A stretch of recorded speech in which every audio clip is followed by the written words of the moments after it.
turtles to be careful. He's pretty stressed. Very pretty, very, very pretty. Oh, there he goes. He's a happy little camper with frogs. And so he is called Durianrider, and you can figure out why if you know anything about durians. Durian is a very spiky fruit. For those of you who don't know, it's a big brown spiky fruit that we get shipped in here from Thailand.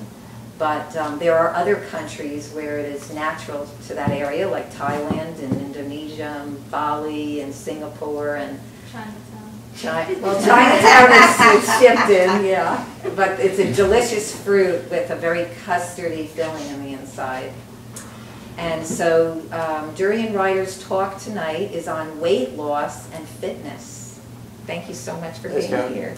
Thanks for having me. Okay. Cheers. So I've got a little intimate crowd here. I don't have to be screaming my lungs off. I guess we can just do like a Q&A format. I guess everyone's got questions and they want to ask.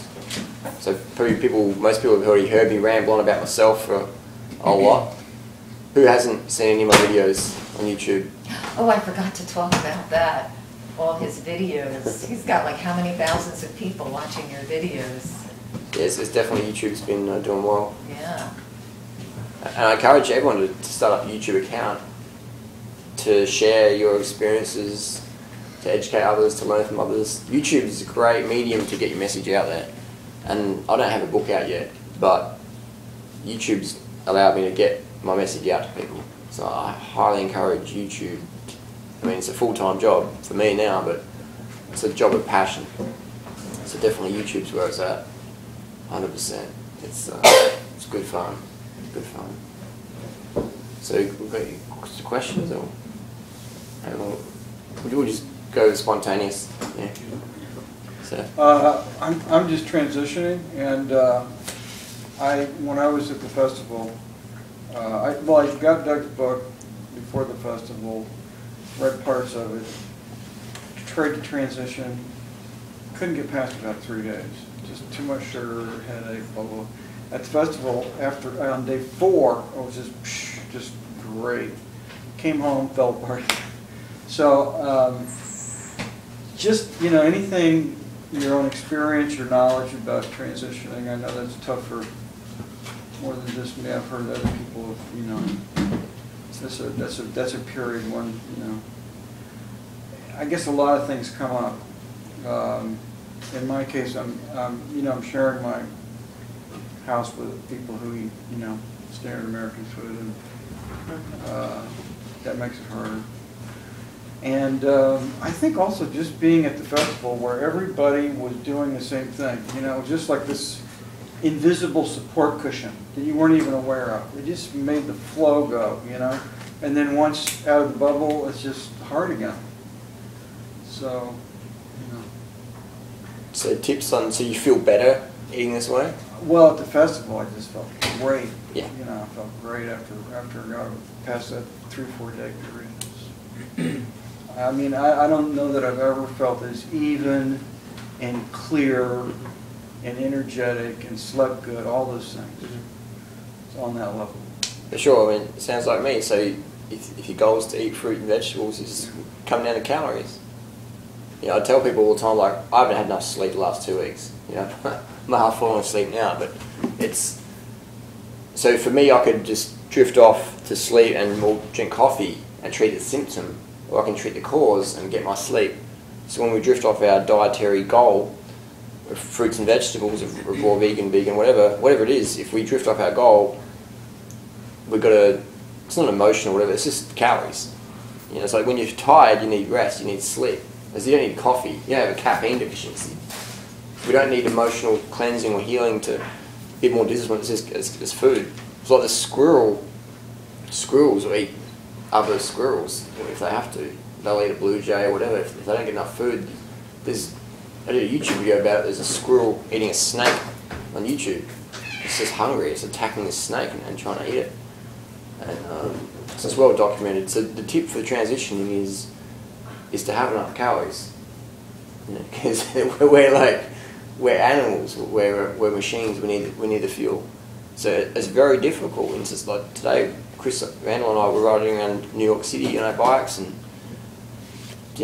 got the money in my wallet, but to find the right fruit, we were going from Whole Foods to Whole Foods, and we'd go to one place, the melon, I could only get one melon from a massive fruit shop, one melon that was ripe. And then we'd go to, we had the time to do that, it's just cruising over. But it's very challenging in society today to be able to find enough fruit calories. It can be very tough. And then people buy the fruit, it might not be ripe, it might not be quality, it might not be edible. So you've got like $2 worth of fruit, and then you go to eat it, and it's not ready yet, it's not ripe. Or it is ripe, and there's no calories in it, because it's just poor quality. There's no sugar there.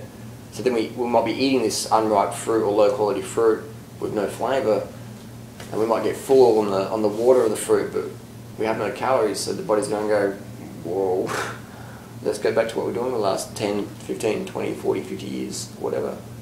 So the tip is calories will be the number one. And it can be badly challenging, very challenging. Yeah, I guess I don't have clear, how much fruit is it? Eat as much as you want. That's what we say, 5 grams of carbs per pound of body weight per day. At least 30 bananas a day, at least 2 pounds of dates a day. Total? Yeah. Nothing else?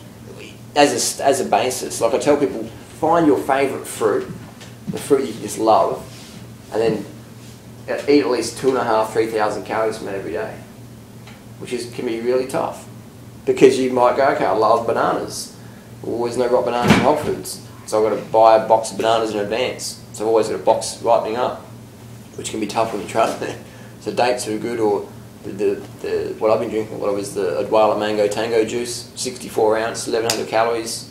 It's always there. It's like a fruit treat that's in Whole Foods. It's always ripe. So it's always a good backup plan. What's it called? Mango Tango. It's a recipe from Adwala. So it's not technically raw because it's flash pasteurised, but it's fruit, it's vegan, and gets the sugar in. Versus going back to what foods we've all sort of grown on and we're trying to get away from. So backup plans can be really important. So then what we could have is, say, we'll get to your question in a sec, we can have like a template. So this is our ideal, so bananas, dates, mangoes, grapes, melons, whatever. And then if we can't get that, have a backup plan. So it could be like a McDougall style, high carb, low fat vegan plan, which is still really good. I've done that for years, it's a great thing, versus going back to standard American, standard Australian diet.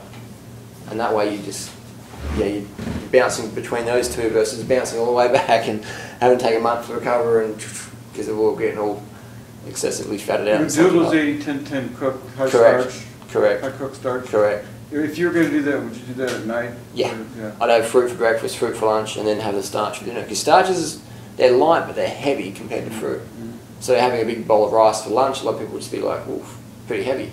That's the good thing about fruit. Me and Chris were sitting in Central Park this morning, and we had at least, for the first meal, I don't know, 15 pounds or something melon It's each. like 25 pounds of melon or something. Yeah, each. And we're just sitting there, all these melons line up in Central Park, people are riding and running around past us going, what are you guys doing? Like, every lap, they take cycles about 25 minutes to do a lap, and every time they come around, the more melons have been eaten, and our posture went from like this to more like this. And eventually Chris was laying on the ground, and people were just like, what's going on here? But it can be challenging to find enough. But we were eating so much fruit, we were so wedged, and I said to Chris, this is the only food you can eat where you can just pack it in and still be functioning afterwards. Other foods are just a lot heavier. So I'd say fruit would be the top one, followed by starches like rice, potato, pumpkin, things like that. And then down the bottom would be like animal products like meat, things like that. And in the middle might be like nuts and seeds. But in terms of staple fruits, fruit's the best. But the starch program works as well. And I promote both. And over 11 years in this lifestyle with the high carb vegan thing, I definitely say fruit is number one. But have the backup plan of the starch for sure. Because plenty of people have reversed obesity, cancer, diabetes type 2 on the McDougall program. So I like to tell people, like, I've got a friend who's obese and still doing raw foods, and people always ask me, like, how come he's been doing raw foods for so long, yet he's still a big guy? And I said, Well, when he goes off the wagon, it's not to rice or Adwala Mango Tango, it's to Haagen-Dazs or Denny's, things like that. You know, it's, and he lives in New Zealand, so he's eating a lot of fatty things when he gets hungry. But he thinks all cooked food's equal, so eating a pasteurised fruit juice is the same as eating a Big Mac. And he says, Harley, I prefer the Big Mac, so I'll eat that. I'm like, well, that's why you're always going to be the obese raw foodist, because you don't have your backup plan. Your backup plan is like, you don't have a backup parachute, you just hit the ground. He doesn't, when he jumps out the plane, he just hits the ground. There's no backup parachute. If his raw food parachute fails, he just hits the ground. So if he had a backup plan, then he would achieve his weight loss and health goals. So the two biggest problems with raw food lifestyle is situational inconvenience. You got the money, you got the time, where's the fruit? You know, we can all jump into a minibus and go and get 5,000 calories each at McDonald's. And where's the closest McDonald's right here? How far is it? Oh no, there's one right here. Yeah. Like 2 minutes away. Exactly. Right on 17. And if we all wanted to have 5,000 calorie fruit meal, impossible. 10 in the morning when the store opens. But even still, we go to the store and we're like, where's the bananas? Where's the right bananas? Where's the honeydew melons? Where's the right Santa Claus melons? Where's the quality dates that don't taste like plastic? It would be tough. So yeah, we could buy fruit, but then is it ripe? Is it edible? Is it tasty? So the biggest challenge is situational inconvenience, because our habitat destruction of fruit forests has been decimated really by commercial food, whatever you want to call them. So that's the biggest issue, situational inconvenience. Can't find the fruit. You know what you want to eat, you know what it looks like, you got the money, whatever, you got the time, but you can't find it. Situational inconvenience. The second one would be social disapproval. So you're living with people, they're like, you're eating bananas again, what are you doing, you're crazy, you've got an eating disorder, that's too much potassium, where do you get protein from, what about calcium, what about B12, that's insane. I met a fruitarian one time and you know, he was naked dancing in the rain in Costa Rica. So the social disapproval can be really tough. That is the easier one out of the two to deal with for most people, I find. Because you can just go, oh, whatever. You can have fun with that. Situational inconvenience, you can't really have fun with that. Because you're like, oh, I'm hungry, I need to eat. This isn't fun. It's never really fun when you're starving. But social disapproval, you can definitely turn that one around and play with that, like in an instant. But situational inconvenience would be the biggest one. And that's why it's a steep learning curve. That's why so many people fall off this lifestyle. People say, oh, didn't get enough protein or whatever. It's like, no, you just couldn't find the fruit, man. But it's something so simple, people don't want to admit it because it sounds dumb. It's like I went to the supermarket and I couldn't find anything to eat. And people go, well, there's fruit in the supermarket. It's like, well, it's not really. I mean, it's like, occasionally there's fruit that's edible. There's generally a lot of shiny, waxy things that are sold as fruit. But when you bite into them, it's like, yeah, can't eat that. So definitely situational inconvenience. But we'll get to all the questions here. Did you were waiting? What about eating fruit that's not necessarily grown in this climate? So for us to eat bananas, but it's not grown here, or to eat a lot of fruit in the winter when we're really supposed to be eating maybe foods that are supposed to warm us, like maybe onions or something, or garlic. So what do you do in that situation when you are indulging in pineapple, but necessarily you should be doing that if you live in the tropics? I tell all my people, all my friends who say that when they say, Harley, you know, bananas don't grow in New York, onions and garlic grow here. And I'm like, have a meal of onions and garlic.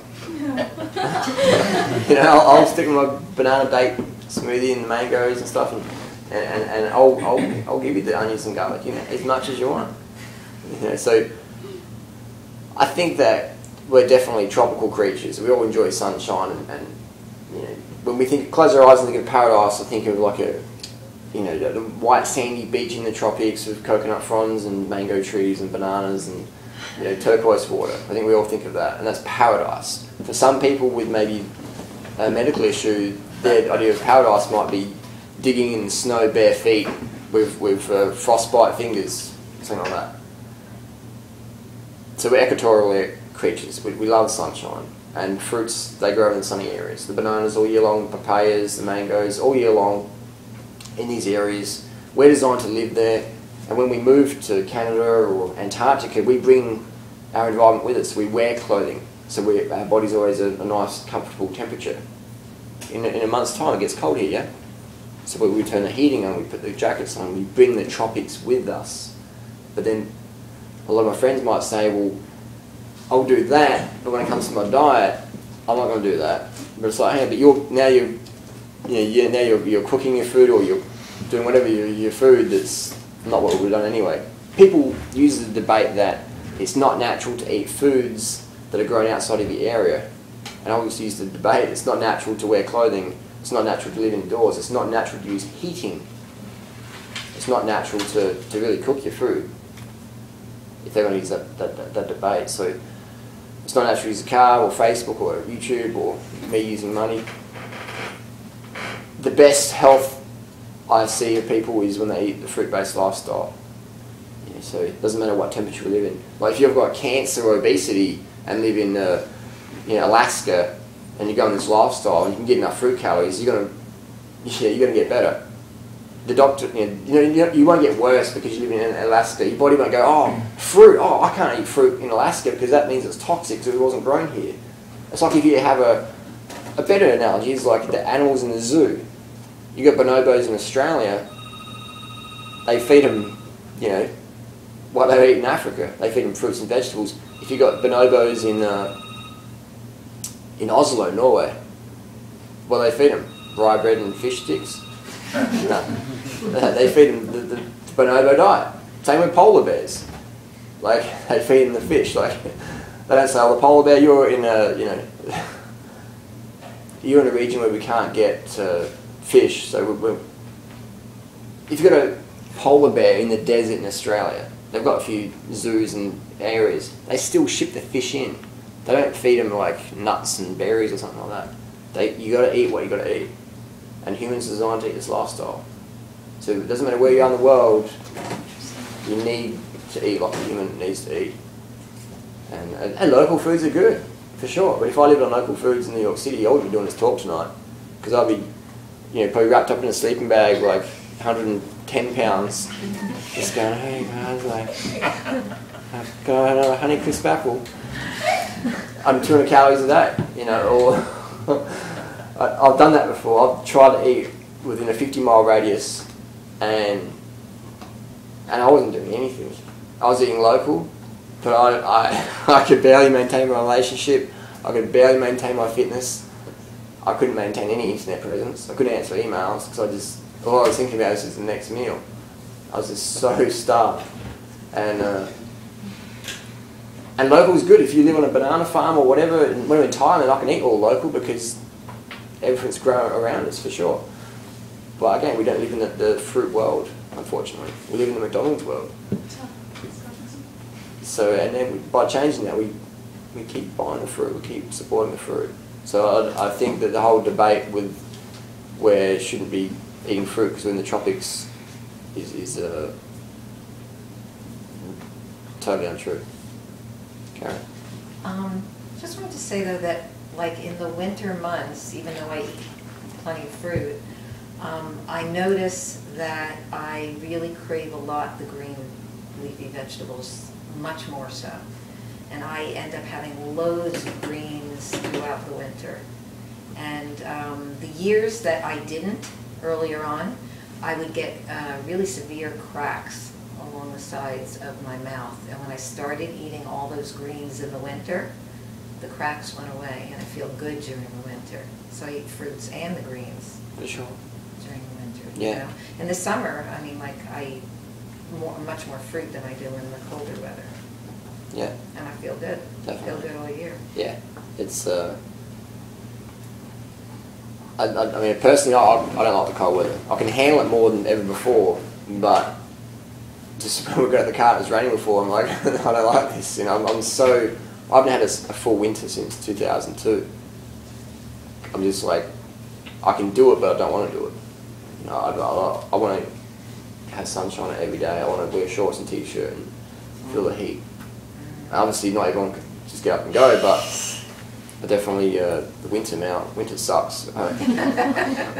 But there's people out there who like my friend John Kozak, who used the winter as like a challenge, and they put more clothing on, they get outside, they have their bananas, they have their dates, and they're in London, Ontario, and they're doing it. So definitely it can be done. It can be done.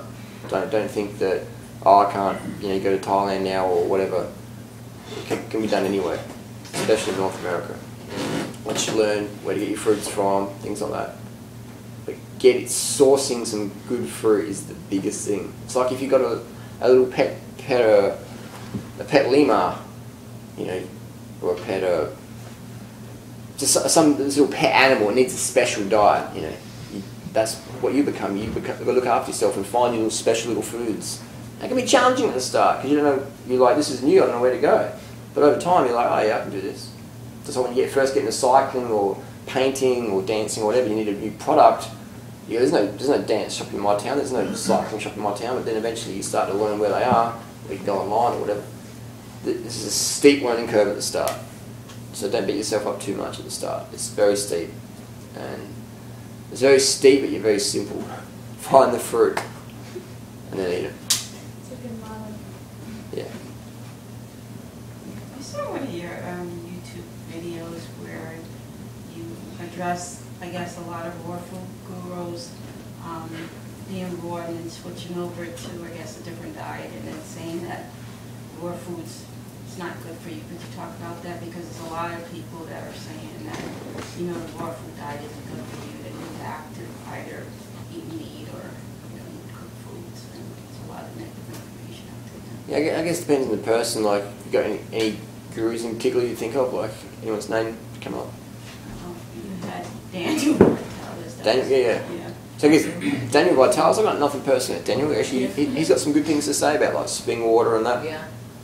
Daniel Vitalis is a good one because if you look at what Daniel Vitalis says, he says, it's a direct quote, I literally lived on kale, olives and coconut oil, something like that. Yeah, so he's just getting most of his calories from fat. Yeah. And definitely that raw food lifestyle is going to drop you off the deep end. Like, totally. And that's why Daniel Vitalis is so anti-raw food, because that's what he did. And then he did a fruitarian spiel where he lived on like a box of grapes for a few weeks or whatever. And I did a video about that. I added up his exact calories based on what evidence he provided. And he's on like, 700 calories a day or something like that. He's on a very low calorie diet. Guaranteed to have you back at eating steak burgers like he does now. And that doesn't make him a bad person, but we can learn from people like that, that when you undereat, you're going to get hungry, you're going to go back doing other things. And if your identity is in the raw food movement or whatever, making money off that, you're not going to turn around and go, oh, I just didn't eat enough. You're going to say, no, I'm good, I'm a champion, that thing doesn't work, this is blah, blah, blah, it's dangerous. Instead of going, well, hang, why did I mess up? And so I don't have anything against Daniel Vitalis, I think he's a cool guy, but definitely doesn't really want to share why he failed. Like, he doesn't want to admit that he made a mistake. Versus, and he just rather blanket say, oh, the raw vegan lifestyle doesn't work. Well, meanwhile, plenty of people eating vegan lifestyle and succeeding. Children, bodybuilders, athletes, runners. I won 2 races in New York, running races last week. There's 3 running races in New York City. I won 2 of them last week. Yesterday I won one in Roosevelt Island. And the closest competitor was 3.5 minutes behind me. So if the vegan lifestyle, raw food lifestyle didn't work, the high carb one, then I couldn't be winning running races at all. Especially since it's only trained maybe 20% of the volume of the average, fast runner. So it's definitely a testimony. So the raw food gurus, a lot of them are into breatharianism. And so they just, I was reading Paul Neeson's book before, and he's talking about, you got to try and eat less, try and eat less, try and eat less. And I'm like, and Paul Neeson, he's a great guy, but here's another person who said, oh, the raw food doesn't work. So it doesn't work if you starve yourself. If you eat like an anorexic, that won't work. But he also wanted to, he felt it wasn't working for him, so he started eating all this dairy, raw dairy. He tried to stay raw, but he started eating more and more animal products. He got sick. Mm. He came back to it. Now if you see any of his recent videos, he's like raw vegan. Yeah. So he went off. I mean, he's an example of somebody who went way off and came back pretty quickly. He went off for about a year, I think. And there's others like that too. Yeah, Paul Neeson was actually the first full-on raw food book I read back in 2002, and I remember reading a thing, this guy's wacko, like breatharianism, like doesn't make any sense. But I kept reading it and thought, well, maybe I'll try that, you know. I'd eat very little and just going back to the vegan restaurant and smashing down 5 tofu burgers at a sitting. I still have the record today, because the guy I know, he owns a vegan cafe in Adelaide, Australia, and I see him now and then. I say, Robin, am I still at the record? He goes, yep, still at the record. That was back in 2005 now. So I would have these periods of trying to do raw food and very little calories because I want to be puritarian or whatever. And then I'd try that even though I knew it was stupid, but I'd do it anyway and get so hungry and just, you know, go to the vegan cafe and just chow down. It wasn't a burger, it was like 5 burgers. I was just so hungry, you know. And I'd feel shocking afterwards because you eat 5 tofu burgers in a sitting, you don't feel too good. But my body was just going, give me the calories in, give me the calories, this is survival, we're starving, just grab it and eat it. So I had vegan ethics, fortunately, but a lot of people they don't have the ethics at all. They're just like, well, I'll eat whatever. If you get hungry enough, your ethics are going to crumble. Just like if you've got a 10-year-old child in a candy store who's been raised really well, don't steal, don't cheat, whatever. So in the candy store, locked up overnight accidentally, they're not going to eat anything the first few hours. But eventually the hunger is going to come a knocking, and they're going to see the chocolate there, and they're like, I'm the only one in the shop, and there's chocolate there. They're going to eat it, because the body overrides the ethics and morals eventually, 99.9% of the time. And then you have people who die, like people try the breatharian thing, and they're really strict and disciplined, and they die, unfortunately. I had a housemate in Australia, she died doing like a water fast. So it's, yeah, definitely I like to promote why people make mistakes and how to overcome it. Because as an athlete, someone who's raced in Europe and cycled a lot, it's all about, like, you break down the race and go, okay, why didn't it go to plan today? So you've got to break it down, hour by hour. Break it down, or even second by second, you're breaking the race down. What strategy didn't work today?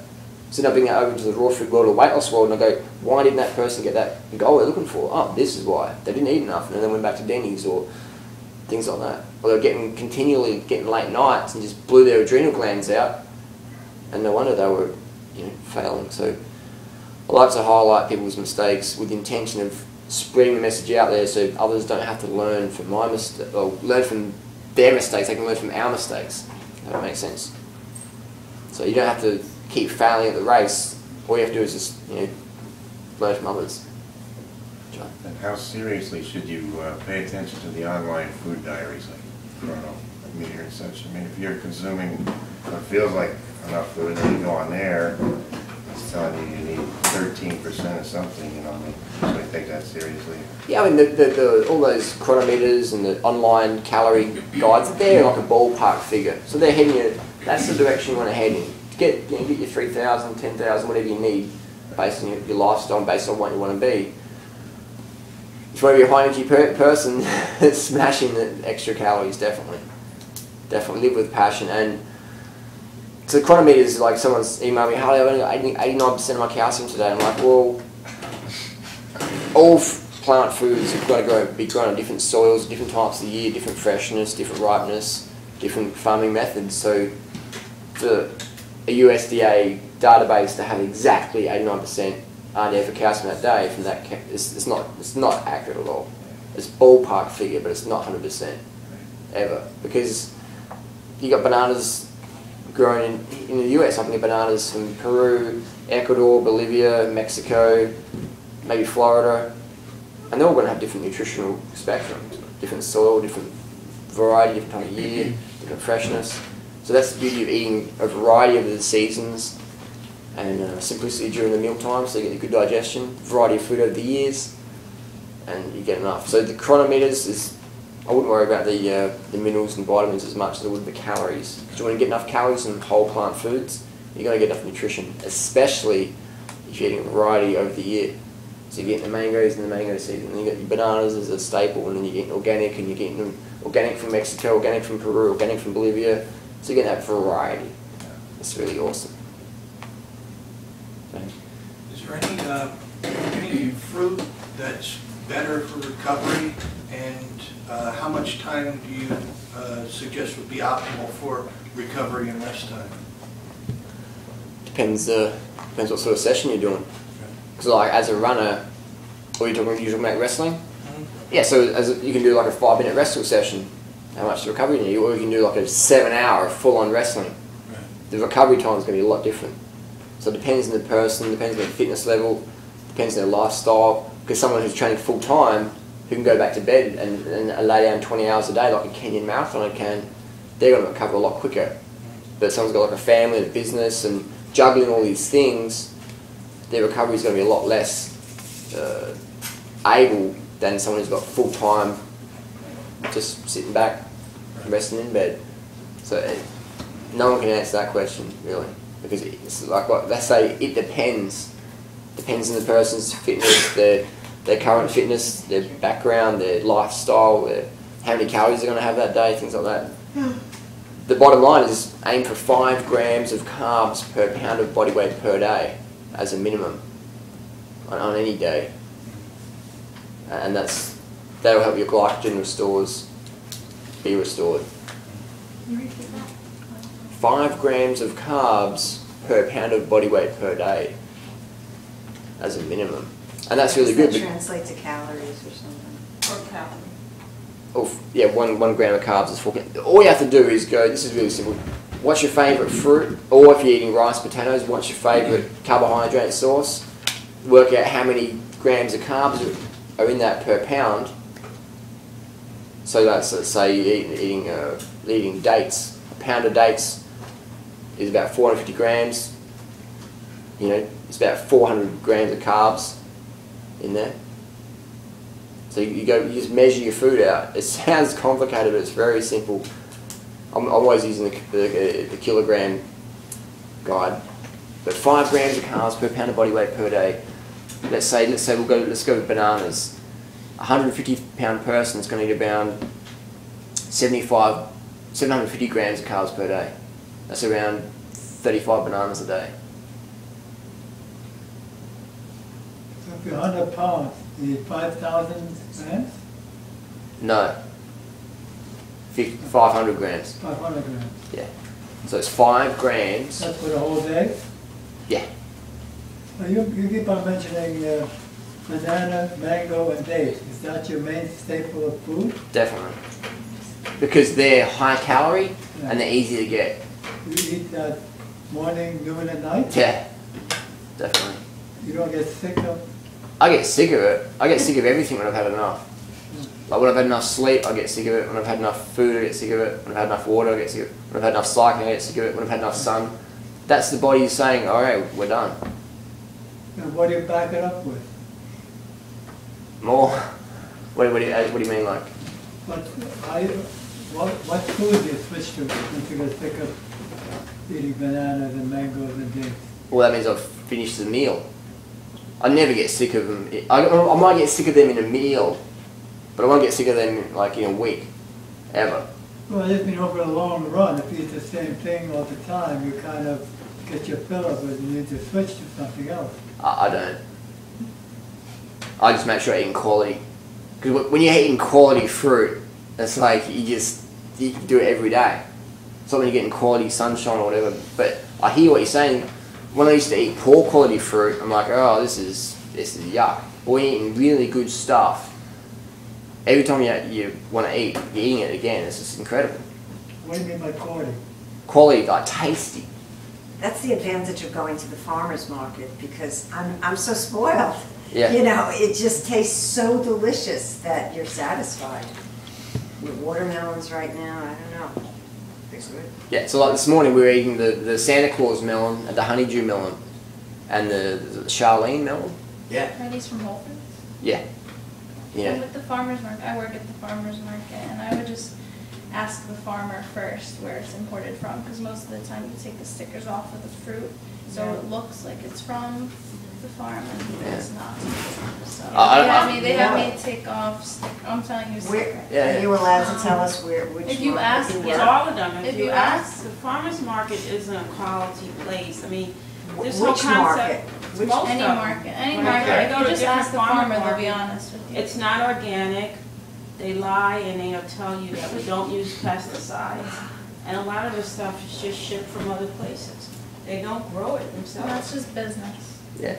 Personally, I don't care where it comes from, as long as it tastes good.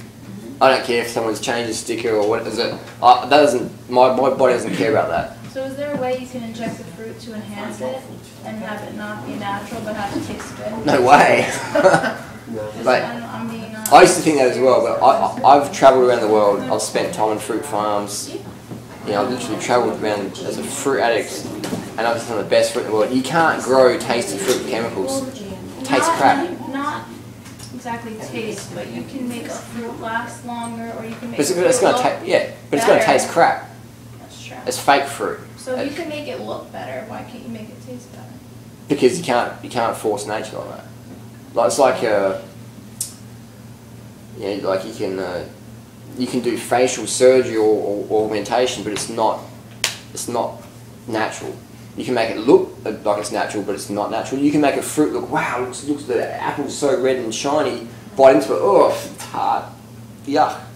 So you can't make fruit taste better with chemicals, in my opinion. I've spent time on farms, and the fruit that tastes the worst is the one that's got most chemicals on it. And the reason why I buy organic most of the time, because generally organic tastes better. Not always, but generally, especially if it's been picked right. So the whole farmer's market, oh, it's not for local, I don't care as long as it tastes good.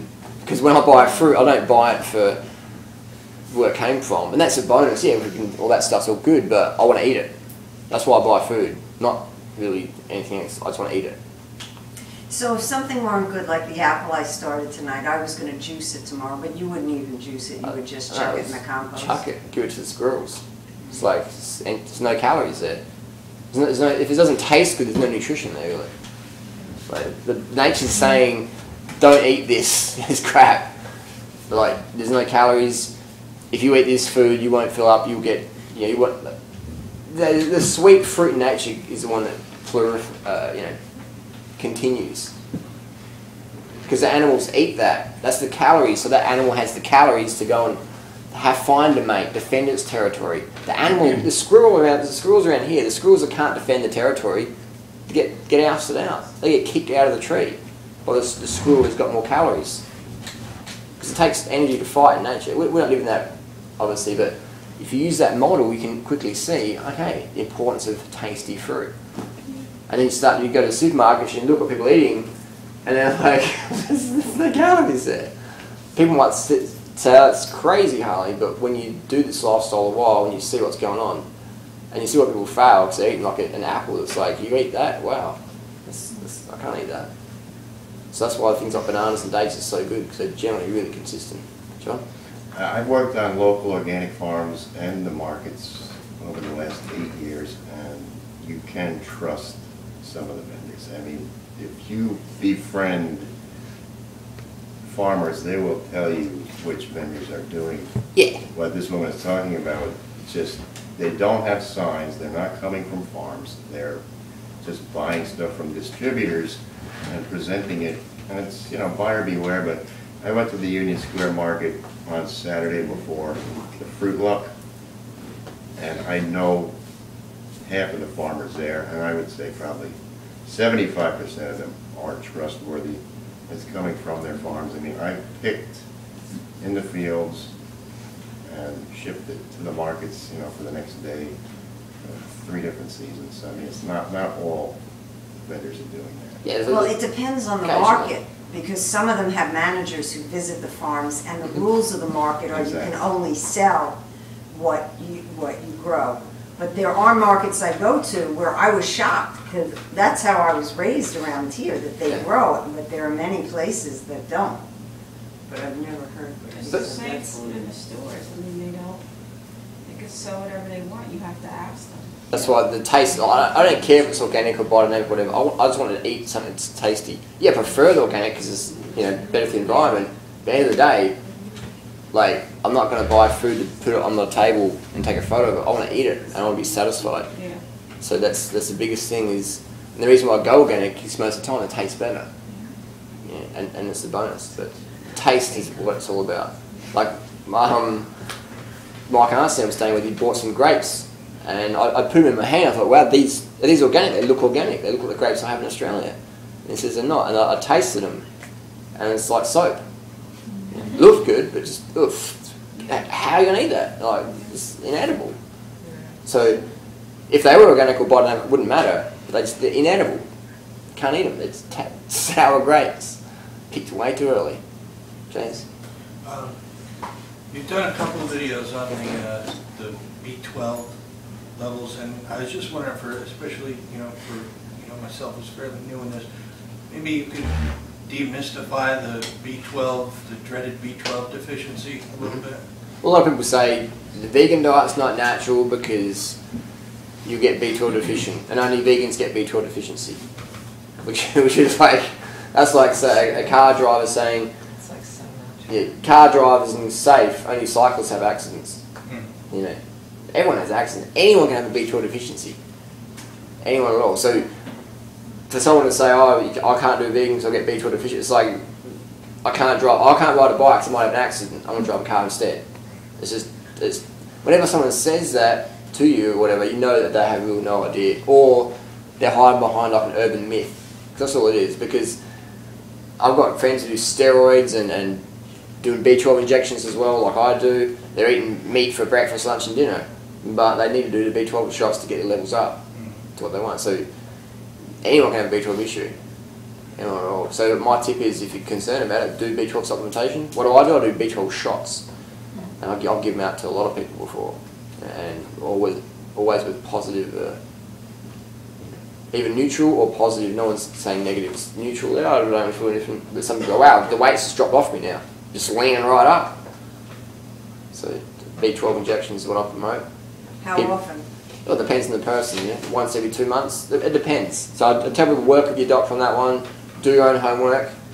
And make your own conclusions. So how do you feel if you don't take it? I don't notice any difference, personally. On paper I do, but physically I don't.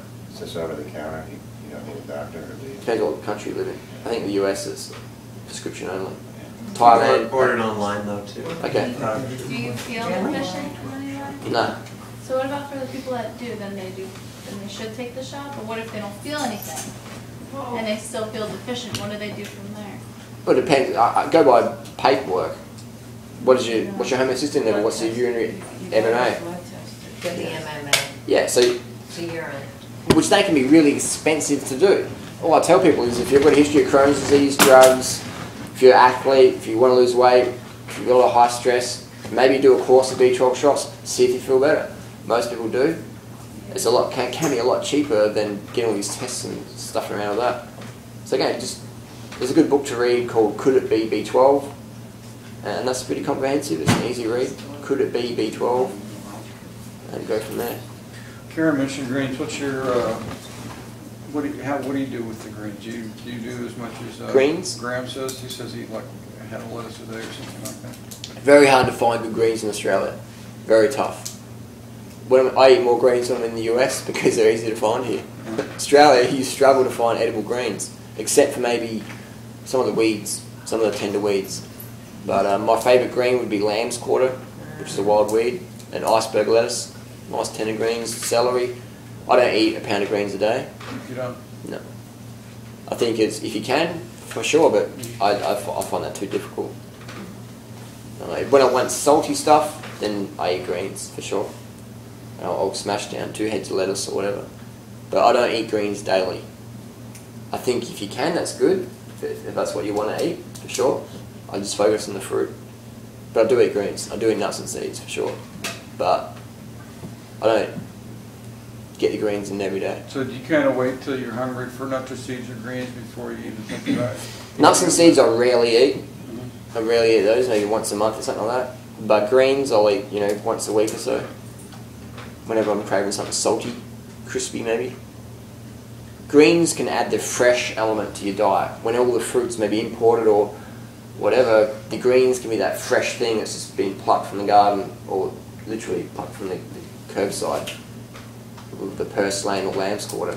So the greens can give that freshness to your diet. If everything's from the supermarket or farmer's market, it's not that super fresh, the greens can give a little bit extra. I do think greens are part of our natural diet, especially the tender greens.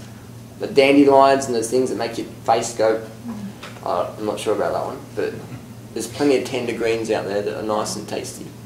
And people just got to find I've got a little, on my little iPod here, I've got an app by Sergey Betenko, Finding Wild Edible Greens. And that's a good one. So, and that was like a couple of bucks. Right. Do you know if they have that lamb's quarter in Whole Foods? Doubt it. Doubt it. So No. really, Is that type of like a leaf or something? You can get them right here on Sundays at the Ramsey Farmers Market. Guy Jones, the organic farmer, he's got lamb's quarter every week. He's the best, you don't get better. Sunday, than right Guy here in Jones. town. I like the taste of it. Some people don't like the taste of it, but I find it's very mild. So if you don't like the taste of it, don't eat it. But you'll often find it might be growing in your garden, or your friend's garden, or your nana's garden, or it might be growing in a park.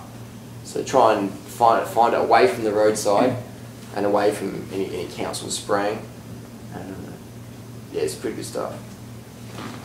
Can you talk a little bit about how your fitness improved when switching from standard to vegan to fruits and vegetables, and also how weight loss was involved?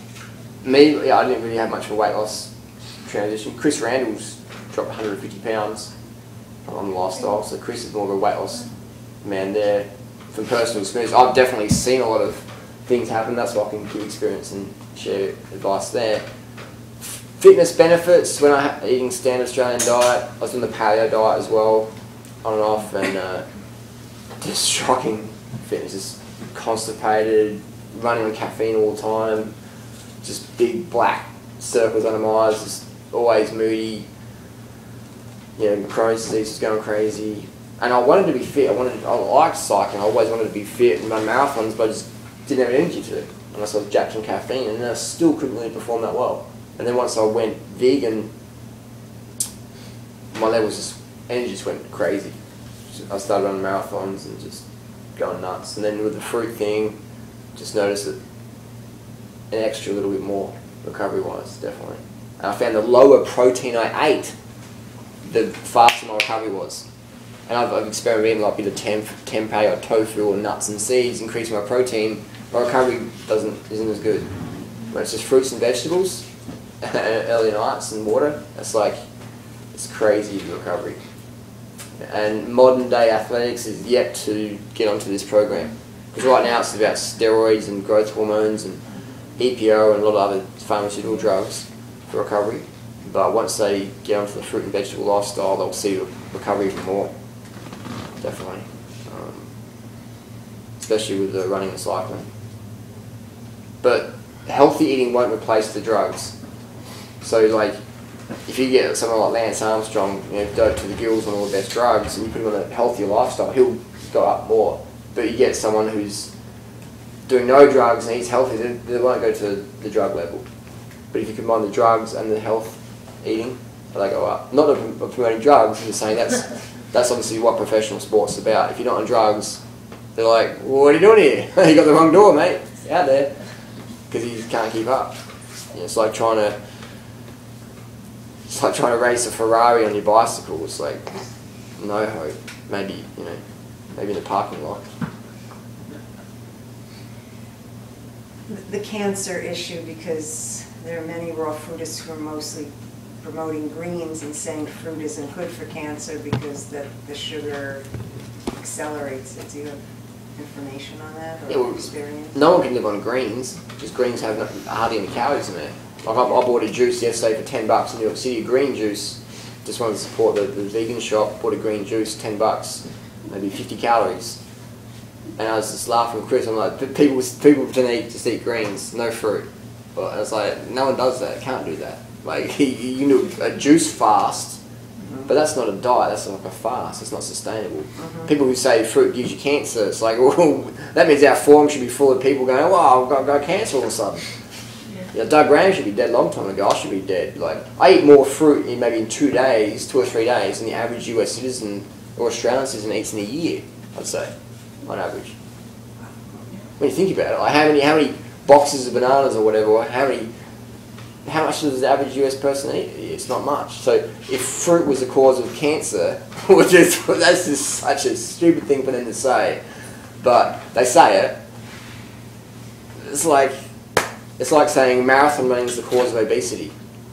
This is total insanity. But there's people out there who don't understand, don't know that, and just go, oh, Dr. such and such said that, so it must be true. And then if they pull back the curtain and go, wow, look at these thousands of dollars of supplements every month this doctor sells, and don't eat the bananas because they're bad, don't eat bananas because they're imported, but all these things are from China. Oh, well, actually China's a part of Nebraska or whatever. Like, it's charlatans.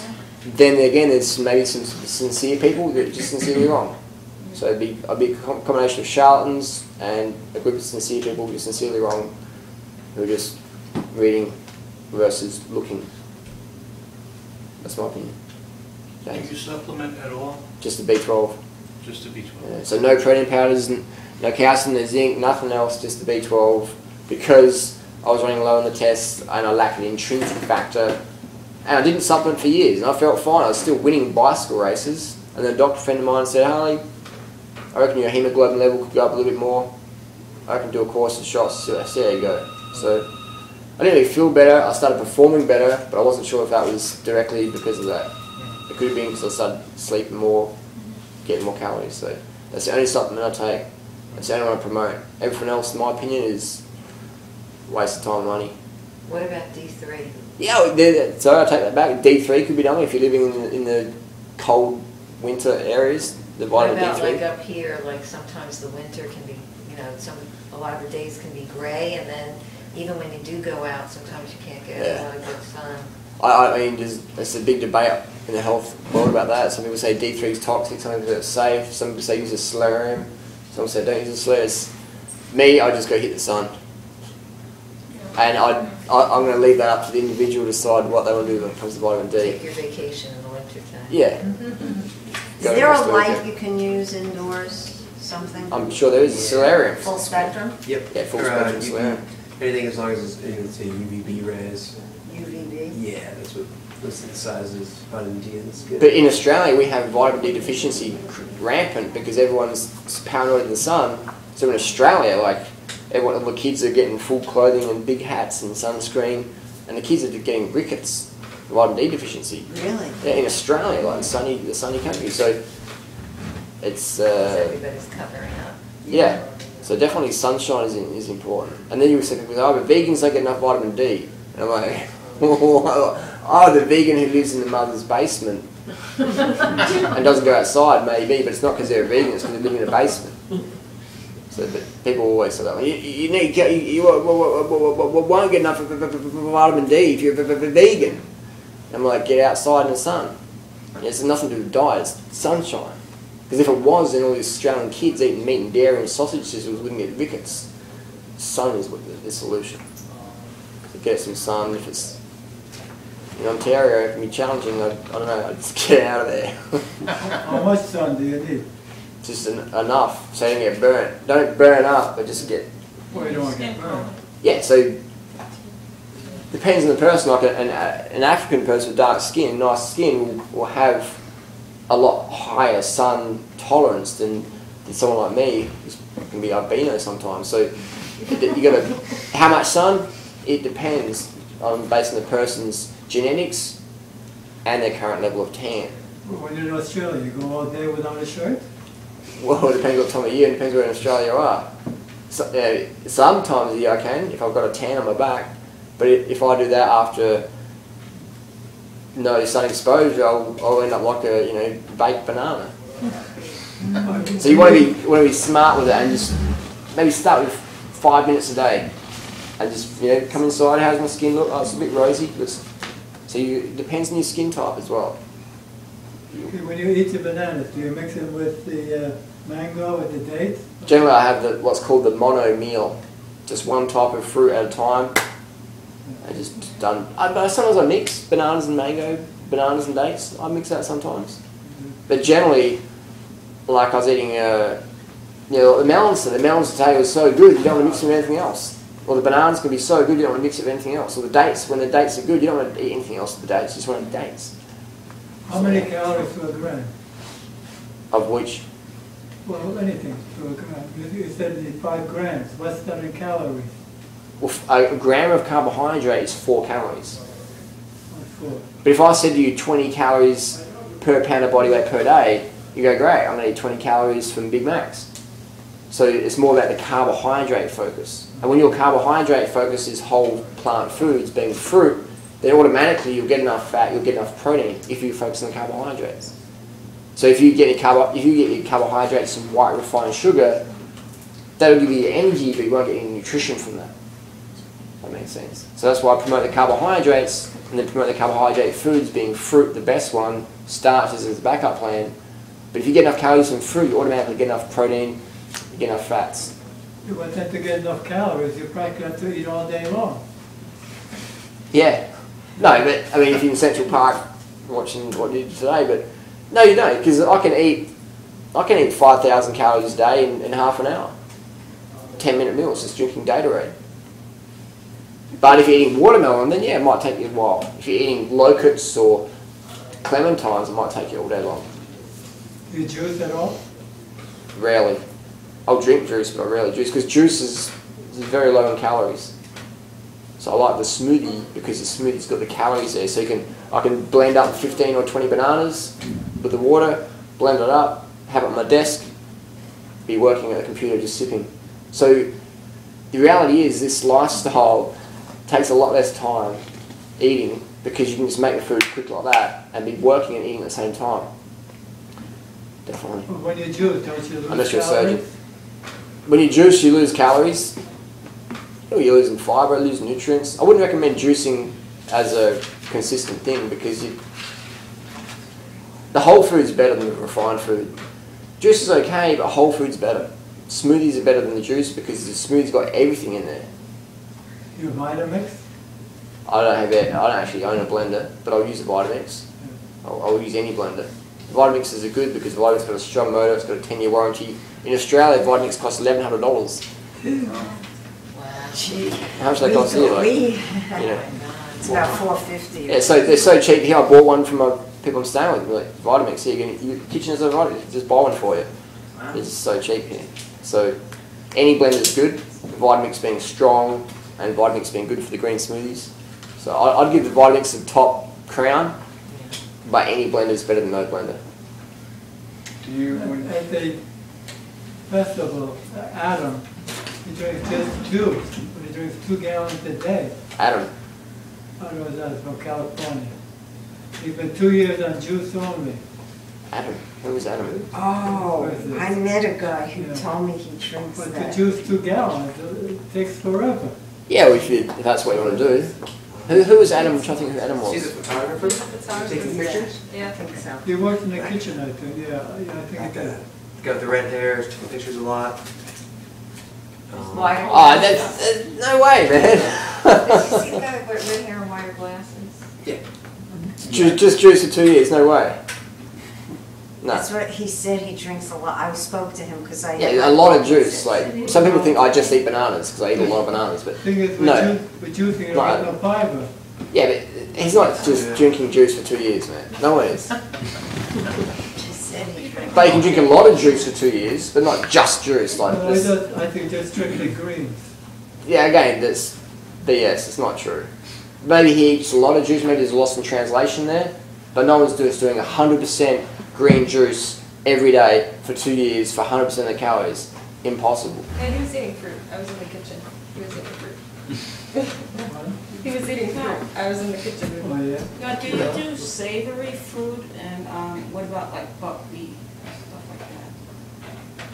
Buckwheat for me tastes like plasterboard. Sprouts or something like that? Yes, but I'll eat, if someone makes a salad with me, I'll eat sprouts. Yeah, definitely. I don't make it part of my daily diet, but I'll eat it. Mm-hmm. And then you do the savory fruits like cucumbers and... One of my favourites is, learned that from Chris, is slice the cucumber pretty thin, a nice, good quality, tasty cucumber, and then put half a date on top.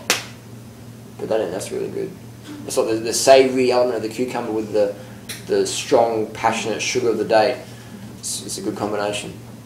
It tastes like chocolate. It's excellent. Dates and cucumbers? Yeah. It's Little slices of cucumber and put that on top. That's a really good one. What about ginger? Some people say ginger is good, and other people say, I heard at the festival it upsets your intestinal flora.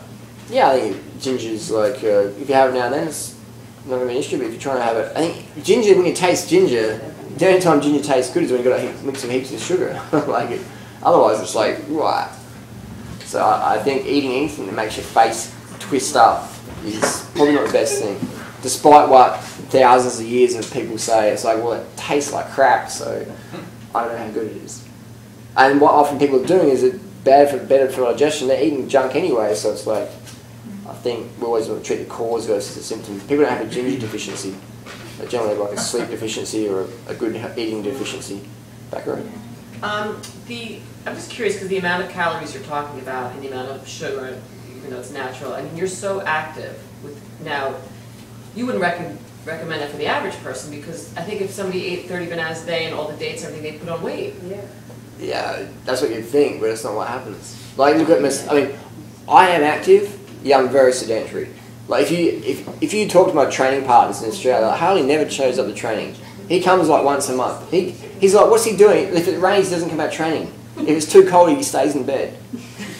But he looks like a Tour de France rider all year long. How is that? Because I eat differently to them. But do you think that if you eat like a fruitarian, you look like a fruitarian.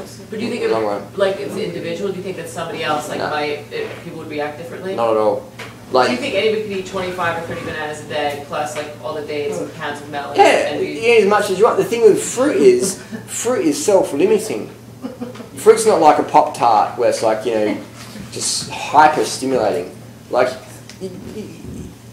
you watch kids that eat fruit and they'll eat the fruit, it'll be done.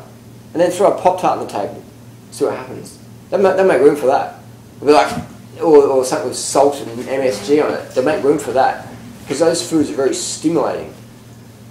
And that's why people get bigger and bigger, because eating all this food is normally loaded with fat. It's the fat you eat, it's the fat you wear. So when fruit and vegetables are very low stimulating.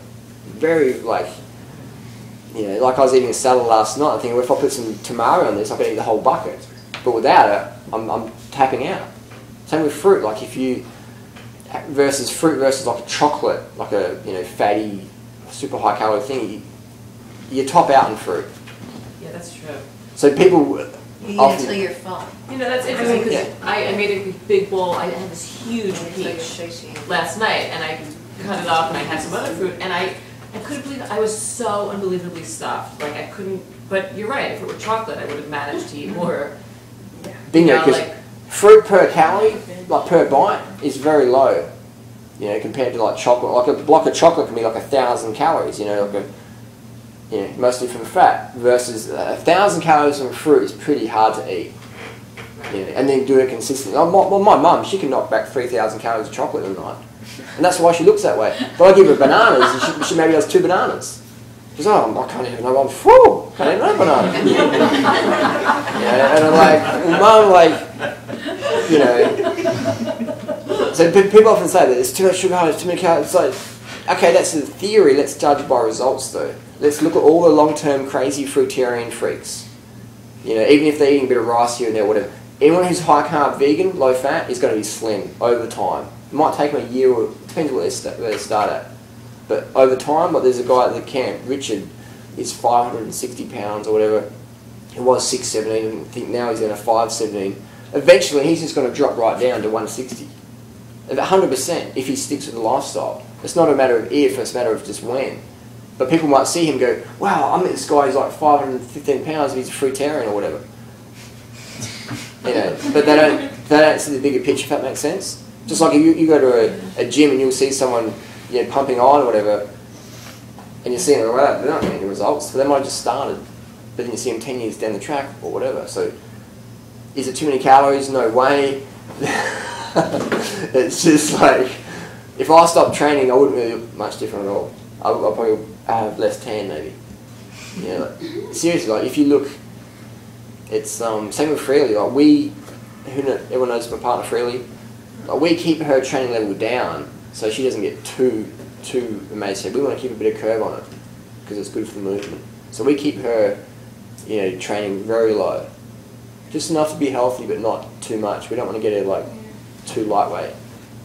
Same with myself. I could do more training and get a lot fitter, which I probably will eventually, but I'll get way lighter. But I mean, if you're eating 5,000 calories a day, you have to get some of that energy out. Otherwise, you're not going to have that balance. You can't eat 5,000 calories a day unless you've got energy output from fruit, because the fruit's not stimulative. You have to have either high stress or high physical output to have that much calories every day from fruit. Right, okay. Because like when I'm doing YouTube, I'm just smashing on the net for 12 hours a day. For me, it's like running a marathon. You're using your eyes and creativity and passion, everything. And I can't do that unless I'm getting the calories in. By doing that passionate lifestyle, you want to eat more. Because you have to maintain the output, if that makes sense. Same with if I'm running a race, I have to have the calories to be able to punch it in. So in a relationship, or employment, or sport, you need the calories. But fruit, you can't eat 5,000 calories a day from fruit if you're sitting around and just going, I watch the little stealing over there. There's a little squirrel. You're not expending it, so you won't have the appetite for it. Just as a squirrel won't need as many calories when it's hibernating, just sitting there like that. Versus when it's out in the forest, like you're running from the red-tailed hawk, or it's going to need more calories because it's doing more. So people are often afraid, I'm afraid to eat more calories. It's like, whoa, just get used to eating calories and things that are going to make you fat. If it's not going to be from fruit, or maybe rice, it's going to be from other things that are going to blow out our hormones and do all sorts of crazy things. That's what the Woodstock Fruit Festival, when you had the closing ceremony, all the fruit promoters, all us crazy people on the stage, everyone's slim. We all looked like we could run fast marathons, but there's only 2 marathon runners in the whole 20 people or whatever. So that's the thing, is we're naturally designed to be slim, and fruit is our natural food. And you don't have to train. I mean, being fit is healthy. We need to move the body, the lymphatic system, we need to move, we need to get sun, we need to get sweat, we need to get out there and do it. But for weight loss, you don't need to do that, you can just eat. You can eat the body slim. But you won't be healthy if you don't move. It's like putting a squirrel in the cage. You can feed the squirrel its squirrel diet, but if the squirrel doesn't get activity, it won't be a healthy squirrel, even though it's eating the best food. If you eat the best food ever and don't move your body, you won't be healthy, even though you're eating the best food ever, if that makes sense. So it's food and sport, food and movement, food and sleep, food and water, food and fun. What about teeth? You hear a lot about people. It's the big question. I can't do a fruitarian diet because your teeth fall out. It's like, well, again, if fruit was bad for teeth, I shouldn't have any teeth based on how much fruit I eat. Neither should Doug Graham, neither should anyone. We should lose our teeth like in the first month or year. Because with the crazy amount of fruit we're eating, it should be gone. Little stubs, toothless little... That's what it should be like if what they say is true, but the reality is, dentists are everywhere. There must be a lot of fruitarians around. Because every city has dentists, every mall has a dentist. You ride your bike down New York City, the bus comes past you with a big Sensodyne, advertisement on the back. Well, here's a dental clinic in Manhattan, 50% off, this week only. Just for the fruitarians, in small claws. So, again, it's like fruit makes you fat, fruit rots your teeth out, fruit gives you diabetes, fruit gives you cancer, fruit makes you insane, fruit turns your eyes into purple polka dots, whatever. Again, it's just, maybe you get a few people shooting up meth, and they're like, I'm going to live on, tomatoes for 6 months, and their teeth are already shagged anyway, and their teeth fall out. They meet someone, and they're like, "Oh, you eat bananas." I won't talk about the meth addiction or your anorexia because that will make you use more energy. I'll talk about the diet. It's easy for a professional doctor or whatever to talk about someone's diet versus address their personal issues. It's a lot easier. It's a lot because when you're doing a personal insult, like you're anorexia, you're doing meth, you shouldn't do that. Versus, you're eating weird. We change your diet. So teeth then is bogus. Because look at the root canals, and when you're a Hollywood celebrity, the first thing you do is get your teeth done. Tom Cruise, the Oasis guy, Megan Fox, everyone gets their teeth done. It's like they're not fruitarians though. Transition towns trying to get people here to grow pawpaw, persimmons, hardy kiwi, local fruit. Doug Graham told me a lot of places are pulling out fruit because they don't want people to pick it or it falls on the ground. Do you know any people who are actively, like I was thinking with the festival, each person put in an extra $5, I don't know, start planting trees. I know there are people doing it, but do you know of some, and is there a way to encourage this more? I think the biggest thing we need to do is not plant more trees, but get more people eating fruit. Because people, you can plant a tree, but who's going to eat it? Who's going to care for it? It's like, there's a tree, it's fruit, wash your teeth out. Just get rid of the thing, kick it down. So what we want to do is promote fruit consumption. When you create the demand, supply follows. When I walk in and throw down the money at Whole Foods for the Santa Claus melon, that's more powerful than me planting those Santa Claus melon seeds in Central Park. For someone to walk along one day and go, oh, that's a weird looking melon, what is that? I've never seen that before, I'm not going to eat that. So that's the secret, I think, is promoting fruit consumption. I mean, we don't need more fruit trees. First we need more fruit eaters, and then the trees will follow. That makes sense. So there's plenty of fruit trees around that are just not getting used because people are, fruit makes you fat or whatever. I'd rather eat a Snickers bar. Now, the thing is, I mean, you hear about a lot of poverty in Haiti.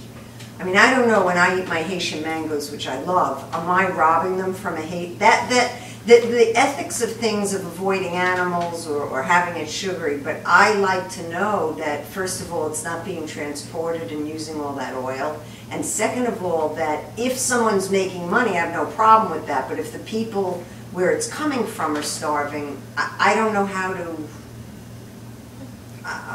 reconcile. When you're supporting fruit forests around the world, you're supporting trees in that community. That's the best thing you can do. People say using oil, it's like, I'd rather have trees around the world and use oil than have no trees and no oil. You know, it's like crazy. So if we're all going to use oil, there's no doubt about it. Like, this is how it is. Like the people in power aren't going to stop doing it.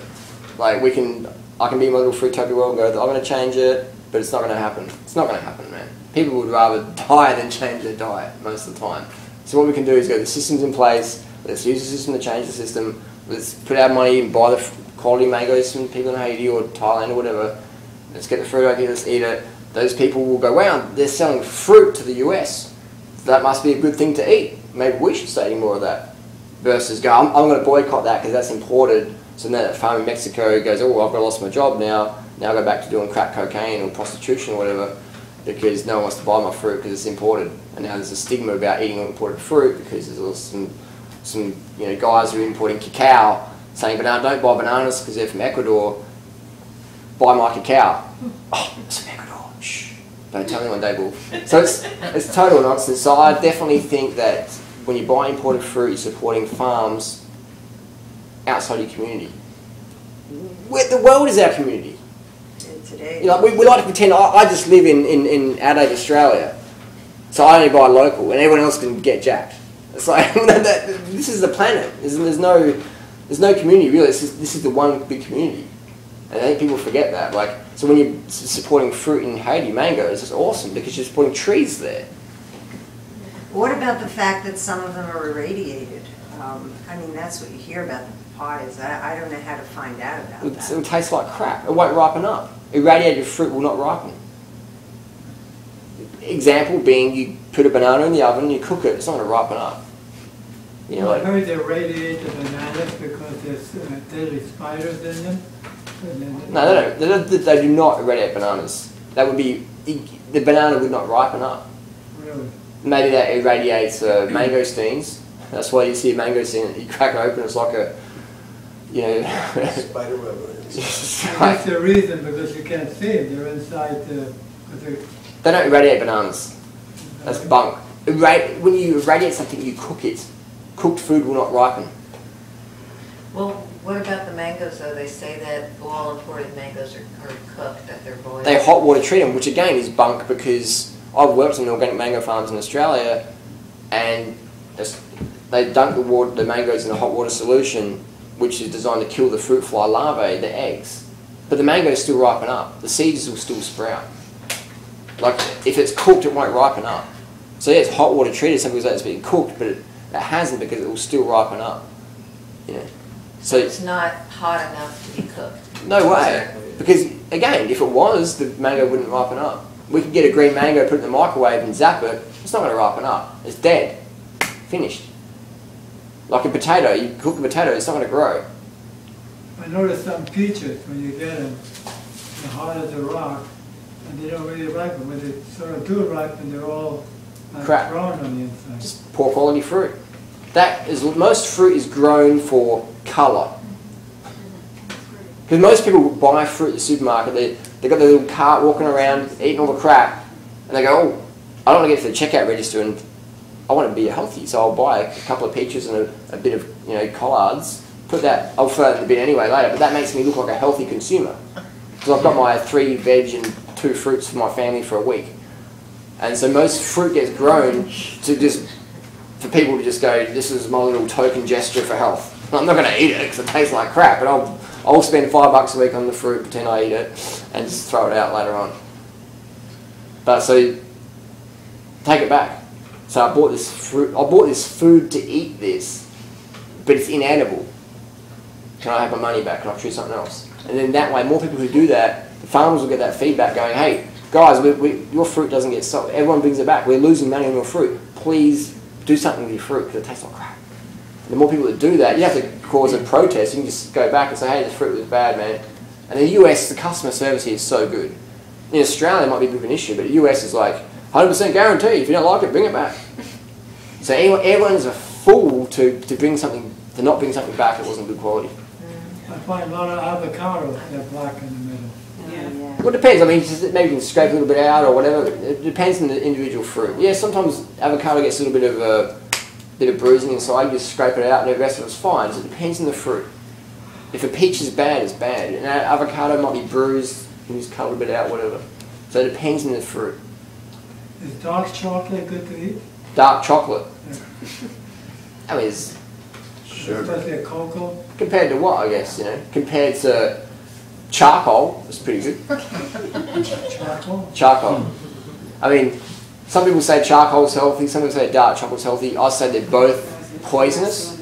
But if you only ate charcoal a few times a year, if you only ate chocolate a few times a year, it's probably not going to hurt you. Just like if you only smoke cigarettes a few times a year, probably not going to hurt you too much. But I'd definitely say chocolate isn't a health food. Because chocolate contains the poison, the neurotoxin called theobromine, which is a neurotoxin, meaning kills brain cells. So if you're going to have chocolate, make sure it's either very rarely. If you want something sweet, eat fruit.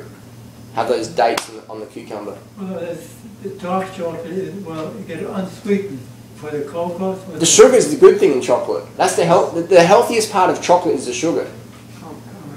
Not the theobromine, not the dairy, not the oil. The healthiest part of this chocolate is the sugar. Sugar doesn't contain a neurotoxin, theobromine. Cacao does. Dairy contains cholesterol, heart disease. Sugar doesn't have that. Sugar's just sugar. No cholesterol, no theobromine, blah, blah, blah. Obviously, sugar's not healthy because it has no nutrients with it, but it's definitely healthier than theobromine, cacao, caffeine, cancer. So I'd say eat fruit when you want sweet. Is there such thing as too much sugar from having fruit, and does that affect the adrenal glands? Adrenal fatigue? The only time there's too much sugar is if you're like trying to eat 70 bananas in 3 minutes. And that won't be too much sugar. Would you crash? Is that... Look up, what's that video I did? I think Fruitarian dies from sugar rush or something like that. Well, I went with a bike helmet. I think it was Fruitarian dies from sugar overdose. I did a video about that. Like today, I went to bed at 2 o'clock last night, just late nights, and today I'm riding in New York City, just almost falling asleep. Eating my fruit, just out of it.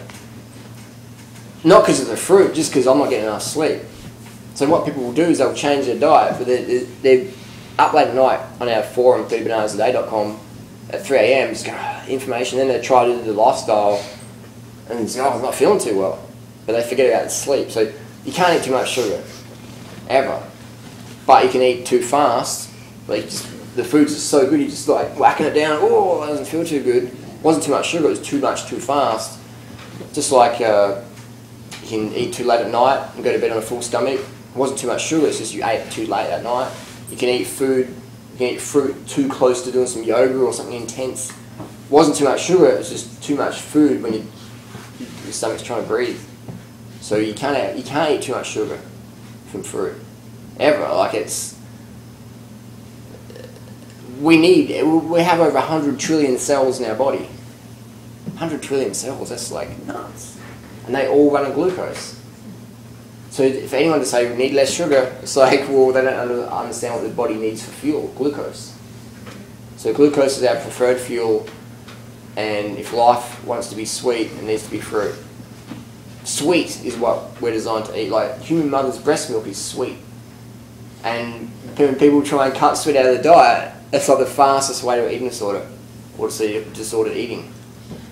But isn't that kind of like a con, because if you're eating like carbs, your body's going to convert that over to glucose anyway. It's Yeah. just a question of the time. So you're going to get sugar, or what they call sugar.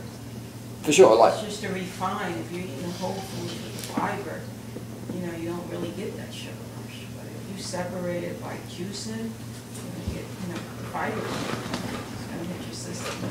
and again, a lot of people's issues with sugar is eating too much fat in their diet. Yeah. Having a lot of avocados, they're having a lot of oil, or they're not moving their body. They're the caged squirrel, and then they're blaming the squirrel food, but it's the cage is the danger. The sedentary lifestyle is the danger. The fear of, you know, picking something off the floor or walking on the block, that's the danger. That's the excess fat people are eating because they're trying to cut out sugar, so then they're hungry, they're like, now have more avocados, got to have more cashews, got to have more macadamias, got to have more olive oil in there, organic olive oil, it's local, it's healthy. But it's not. So the issues with sugar is primarily fat consumption. People are eating excess levels of fat. Sedentaryism, they're just like, they're not healthy because they're not moving their body. And probably one of the biggest ones would be not enough sleep. So nothing's working properly. We need, sugar is our fuel, and sleep is like the battery. It's like a car. You can have your car full of gasoline, but if the battery's dead, you don't go nowhere. You can be full of glycogen, full of carbohydrates, but if you don't get enough sleep, your nerve energy for your organs to work won't be there. You won't have as much snap. Like today on the train, I had a little power nap because I knew tonight that I needed to give to people. I've got enough sugar for it, but the nerve energy wasn't really there. That's probably why I'm slowing my speech a bit. So I had a little power nap on the train just to charge up the nerve energy. That go. Like if you want to make a transition, right? Because I find bananas to be the cheapest.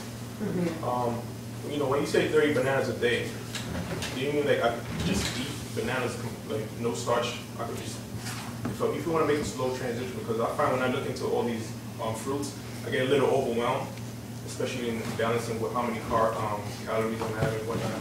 So I find banana would probably be the easiest for me, and it fills me up fast. Definitely. So if I wanted to just do banana just to start off the process, like, are you saying eat 30, 40 bananas for the whole day? Eat as much as you want of bananas. I think, personally, banana is the most perfect food for humans. Because the digestion is incredible, especially when it's ripe and spotty.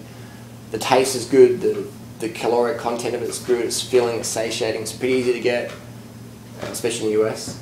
So eat as much bananas as you want, 30 a day, 40 a day, 50 a day. And every banana is about 100 calories. So you're saying like, okay, if I did that, don't worry about the salad, the greens. You'll start craving that later on. Like, I want some salad, I want something salty and crunchy, I want some cucumbers. Right. Your bananas can be a staple. Your bananas can be your canvas, and then you can throw some tomatoes in there later on. But as long as you've got that canvas there, as long as you've got that foundation, you're set. Okay, so that's, you build upon that foundation. Yeah. The bananas is like your staple. Like in China, rice is the staple. They don't just eat rice, they eat mostly rice. Then they throw in a bit of veggies and other things. But the less rice they eat, the more they eat from the meat group, and then the less health they have. So the more you eat from the fruit group, the better you're going to feel in this lifestyle. If that makes sense. So bananas and dates are the rice and pasta of this lifestyle. Every successful culture on earth has lived on starch, carbohydrate. Because starch is easy to get. In times of war, you can get all your tons of wheat or barley and stash it. But if you've got a fruit forest going on, all your enemies have to do is just ring bark the trees, and they cut your food supply. So starch is definitely the food that's gotten society where it's at today because of its storage ability, cooking ability, caloric ability. Yet fruit is superior from a nutritional perspective. Well, can I ask another question? So let's say, okay, I'm doing the 30 or more bananas a day. And you know, you may have one of those days you happen to crave, you know, cooked food. If I decided, like, let's say I ate 40 bananas during the day, but later that night I want to eat a bowl of rice, would that be too many calories because it's food plus the food? Not at all. Eat it. Eat as much rice as you want. Fruit, you'll find fruit's going to work better for you, but if you're eating steamed rice, no one got fat or sick off steamed rice. It's the stuff they add to it. It's the chicken breast, it's the oil, it's this excess salt. A lot of people's weight issues, they're eating a lot of salt, but they're not pushing it out. Like if I started eating a lot of salt, and it wasn't moving my body, just boom, boom, I could put on 20 pounds pretty easily from salt, just pure salt retention. So a lot of people are having salt all their life, but they're never really sweating it out. So it's just sitting on their body. And it looks like fat, it feels like fat, it jiggles like fat, but it's not fat, it's just salt retention. That's why a lot of my model friends, before they get a photo shoot, they'll cut salt out of their diet for 2 weeks just to suck right up. So salt can be an issue for people, but it won't be too many calories if you have a bowl of rice at night. Definitely, it's what you put on that rice that's going to be the question. Oil, or a lot of salt, or animal products. So I definitely say, but maybe just do it for 30 days. Maybe just try and do 100% fruit and vegetables for 30 days. And write down what you ate that day and how you felt the next day. And then you work out a template of calories you need for your lifestyle.